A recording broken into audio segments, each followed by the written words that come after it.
قل لا أقول لكم عندي خزائن الله ولا أعلم الغيب ولا أقول لكم إني ملك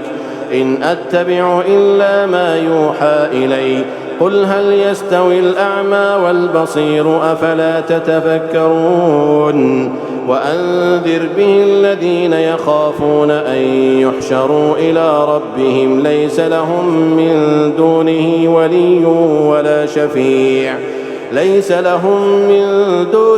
ولي ولا شفيع لعلهم يتقون ولا تطرد الذين يدعون ربهم بالغداة والعشي يريدون وجهه ما عليك من حسابهم من شيء وما من حسابك عليهم من شيء